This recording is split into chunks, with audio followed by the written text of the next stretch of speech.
Un saludito para todos y bienvenidos una vez más a un nuevo video en el canal de YouTube de Fútbol 11. Esta vez, y como ya lo vieron en la miniatura, vamos a analizar la llegada del nuevo director técnico de la selección nacional, el español David Dóniga. Desde ya les digo que si algo se me queda en el tintero, su oportunidad es de colocarlo por acá abajo en los comentarios.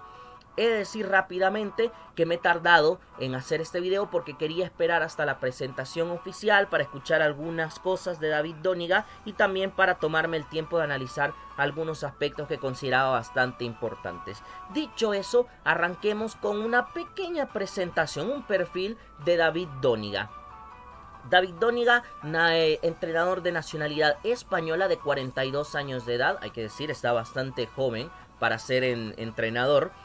Procedencia del Sporting San Miguelito, club de la primera división de Panamá, es decir que llega conociendo el contexto de la CONCACAF.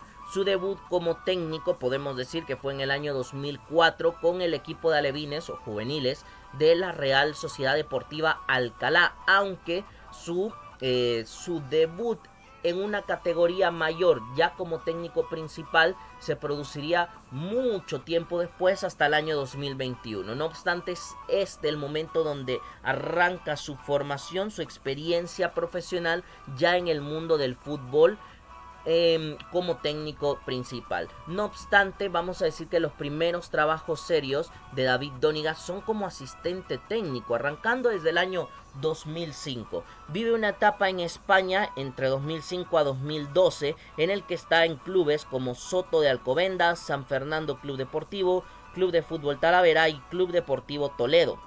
Es luego de eso donde tiene su primer acercamiento al continente americano, siempre como asistente técnico de la mano del Jorge Wilstermann de Bolivia entre los años 2013 y 2014. Posterior a ello pasa al Al-Wasl FC de los Emiratos Árabes Unidos entre 2014 y 2015 y luego regresa a España de la mano del Real Club Deportivo La Coruña entre 2015 a 2016.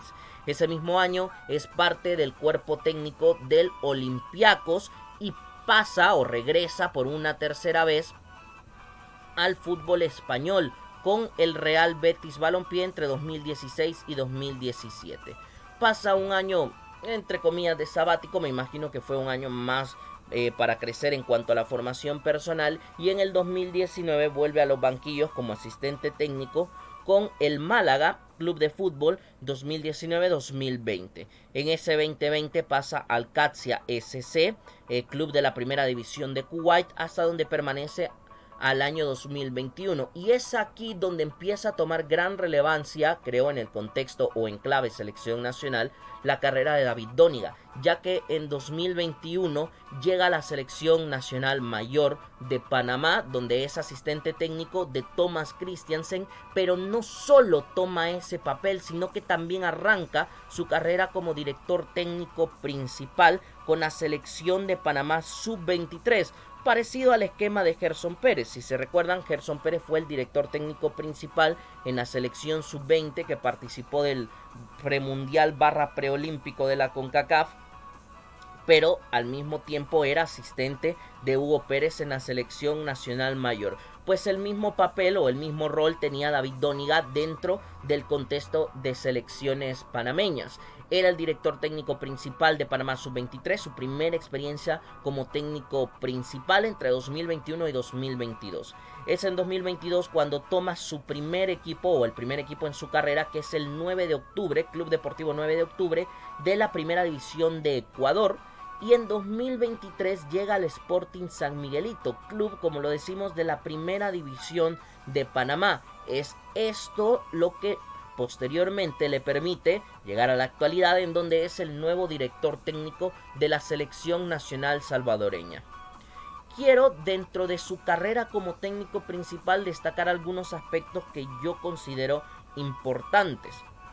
Y es que en estos aspectos sobresalientes está que su primer torneo importante fue el torneo Maurice Revelo, el torneo promesa de Toulon, que se juega en Francia cada año con la selección de Panamá. Todos decían sub-23, pero siendo sinceros, la convocatoria era sub-21. y jugó contra rivales como Francia, como Arabia Saudita, como Argentina. Hizo un gran papel esta selección canalera, tanto así que llega al último partido contra Argentina como líder de grupo y con opciones de calificar a la siguiente ronda. Lastimosamente, un gol de Alejandro Garnacho evitó que Panamá pudiese calificar. Perdió ese partido 1-0, pero lo compitió muy bien contra el albiceleste sub-23 de ese momento. Dejó buenas sensaciones, le compitió bastante bien, le generó muchas oportunidades, y aunque la pegada no estuvo de su lado, las sensaciones generales que dejó con Panamá en ese torneo fueron muy positivas. Con Club Deportivo 9 de octubre, lastimosamente no pudo evitar el descenso del club ecuatoriano, pero sí que tuvo un apartado curioso, y es que en la Copa de Ecuador le fue bastante bien, tanto así que llegó a la gran final de esta competición, en la cual cayó 3-1 contra Independiente del Valle. Bueno, un equipo que estaba en ese momento en puestos de descenso, jugando contra seguramente el mejor club del último lustro en el fútbol ecuatoriano, como lo es Independiente del Valle, pero aún así creo que es muy buena reseña el hecho de haber llegado con este equipo que tenía sus limitaciones hasta la gran final de la Copa de Ecuador. Y finalmente con el Sporting San Miguelito fue semifinalista del torneo, perdiendo con quien a la postre sería campeón, que es Independiente en el fútbol panameño, pero hizo un muy buen torneo y quiero que destaquemos esto último, sobre todo para que veamos cuál es el pasado más inmediato de David Dóniga, que nos puede explicar, solo en cuanto a números por lo menos, qué es lo que ha hecho en los últimos meses. En el Sporting San Miguelito de la Liga de Panamá, hay que decir que esta liga no es como la salvadoreña, en el aspecto que su sistema de competencia es distinto. Los 12 clubes de la primera división se dividieron en dos grupos de 6 equipos, conferencia este y conferencia oeste, y así se califican luego para los playoffs de semifinales y la posterior ronda de semifinales. En este aspecto, Sporting San Miguelito compitió en la conferencia este, donde fue segundo lugar de su grupo.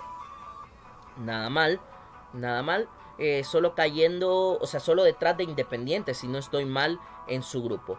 Tuvo 28 puntos generados en 16 partidos, lo cual fue la tercer mejor cifra del campeonato. En esos 16 encuentros marcó 24 goles, siendo la cuarta mejor ofensiva de la liga, y algo que me llamó la atención es que recibió 11 goles en contra, siendo la mejor defensa del torneo en la fase regular. Con Sporting fue semifinalista, cayendo con Independiente, quien a la postre sería el campeón, pero en una llave muy cerrada. El primer partido lo empataron 2-2 y el siguiente lo ganó Independiente 2-1, demostrando que la competitividad que dio en esa eliminatoria el Sporting San Miguelito fue de muy alto nivel. Aparte de eso, su equipo también compitió en Copa Centroamericana, donde generó 2 victorias y 2 derrotas. No le sirvió para calificar de fase de grupos, pero las sensaciones me parece que fueron bastante buenas de un equipo que estaba aprendiendo a competir también en el panorama internacional, cayendo con clubes como por ejemplo la Liga Deportiva Alajuelense, que sería campeón de la competición, pero ganando contra Verdes de Belice u Olancho de Honduras, este último enfrentándolo en territorio hondureño. Creo que los números son bastante positivos, claro, es a nivel de clubes, no de selección, pero es en CONCACAF, un registro muy cercano, y creo que en ese aspecto se gana el beneficio de la duda el entrenador David Dóniga. ¿Cuáles son sus características? Bueno, sus equipos, según lo que él ha mencionado, lo que he visto en otras entrevistas, lo que han mencionado algunos analistas del fútbol panameño, y también aspectos que he logrado identificar en varios de sus equipos, o a ver, concretamente más cercano al Sporting San Miguelito, es por una parte un equipo que quiere ser protagonista con el balón, tener la pelota, pero no tenerla por tenerla, sino saber qué hacer, generar volumen de fútbol. Como segundo punto, presionar arriba y provocar el error del rival. Con Sporting San Miguelito por lo general presionaba a los centrales con sus 2 puntas. Por lo menos ahí jugaba bastante con 2 delanteros. Luego veremos si en la selección le sirve ese esquema o no. Pero en fin, presionaba muy arriba con los 2 puntas, generaba errores del rival, y por eso es que ganaba muchas pelotas en el último tercio / último cuarto del campo rival, y a partir de ahí empezaba a generar muy buenas oportunidades siendo contundente. El tercer punto es la apertura por las bandas con ventaja. Esto me llamó bastante la atención y es que hay muchos de los goles del Sporting San Miguelito en el torneo anterior que son generando ventaja por las bandas. Y cuando digo ventajas no necesariamente me refiero a que hagan un 2 contra 1. Sí, esto es una ventaja, pero la forma en que el Sporting se generaba ventajas era acumulando mucha gente rival por dentro y abriendo a las bandas con muchísimo espacio en los metros finales para que los futbolistas extremos o laterales, cuando tenían que subir, tuviesen el tiempo para pensar cómo terminar las jugadas. Esto me llamó muchísimo la atención de cómo a partir de tener espacio por las bandas crea mejores oportunidades. Y algo que esto él lo menciona en una entrevista en el programa Laboratorio Deportivo de Panamá, me llamó la atención, es que él siempre busca la adaptación al estímulo que viene. En parte, por eso es que David Doniga también decía en conferencia de prensa que sí se puede preparar un partido de fútbol en 10 días. Por supuesto, en el contexto clubes es un poco menos complejo porque puedes tener en el día a día a los jugadores, no como en la selección nacional, que no es exactamente así, pero como también viene de un proceso de selecciones nacionales mayor y juveniles, tiene hasta cierto punto la potestad para poder afirmar esto, ¿no? Que se ha sabido adaptar a diferentes contextos dentro del Sporting San Miguelito, donde el torneo es muy diferente al de Ecuador, en selecciones nacionales donde la preparación es en cuanto a tiempo muy mínima y tienes que saber simplificar procesos en el menor tiempo posible. Y para terminar quiero hablar de las ventajas de David Doniga como director técnico de la selección nacional. Esto creo en base al último entrenador que tuvimos, que fue Rubén de la Barrera, que aunque las comparaciones, entiendo, son odiosas, hasta cierto punto en el fútbol son inevitables. Conoce mejor el área. Creo que hay que darle el beneficio de la duda en este aspecto, porque aunque solo sea el fútbol panameño, sí que se ha alimentado desde el 2021 hasta acá, 3 años prácticamente, del contexto de la CONCACAF, porque los rivales más cercanos eran los países centroamericanos. En la eliminatoria, en torneos juveniles, obviamente en la Liga de Panamá, abonando que jugó Copa Centroamericana y esto también permitió estudiar rivales de otras partes de Centroamérica, entonces conoce el contexto. Esto me parece muy positivo para empezar, aunque no sea directamente con el fútbol salvadoreño, pero sí menciona a David Doniga que ha enfrentado a diferentes jugadores cuscatlecos y que ya conoce incluso cierta parte de futbolistas en El Salvador. Tiene experiencia previa en selecciones, en la selección de Panamá donde fue asistente y en la sub-23 del mismo país donde fue el entrenador principal. Esto también creo que es positivo porque ya sabe lo que es trabajar en el contexto, no de la selecta, que es particularmente difícil, pero sí en un contexto de selecciones donde sabes que no es igual al día a día de los clubes.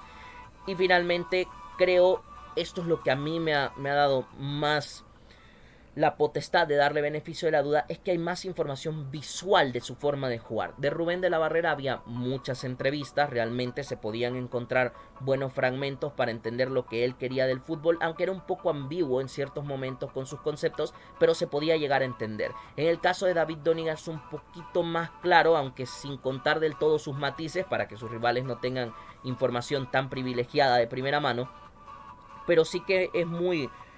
hasta cierto punto es claro, con sus conceptos se pueden entender fácilmente y como son juegos de ligas centroamericanas y él tiene su canal de YouTube incluso donde sube varias entrevistas o resúmenes de partidos que ha dirigido, entonces hay muchos estímulos visuales para reconocer las características de los equipos, para bien y para mal, de los equipos de David Doniga. Y creo que en ese sentido, sabiendo que hay material audiovisual para analizar, es mucho más creíble, digamos, hasta cierto punto, la forma en la que él ha descrito que juegan sus equipos. Así que en este aspecto creo que David Doniga llega con un poquito de mejores credenciales que el técnico Rubén de la Barrera, conociendo el área y esperando, por supuesto en lo personal, que le salga muy bien su trabajo al frente de la selección nacional. Este ha sido el análisis de David Doniga como el nuevo director técnico de la selecta. Si ustedes quisieran aportar algo más, pueden hacerlo por acá abajo en los comentarios. Espero que les haya gustado, si es así darle un like y compartir para que más gente nos acompañe, y si todo va bien, esta misma semana tendremos más contenido. Un saludito para todos, cuídense mucho, chao chao.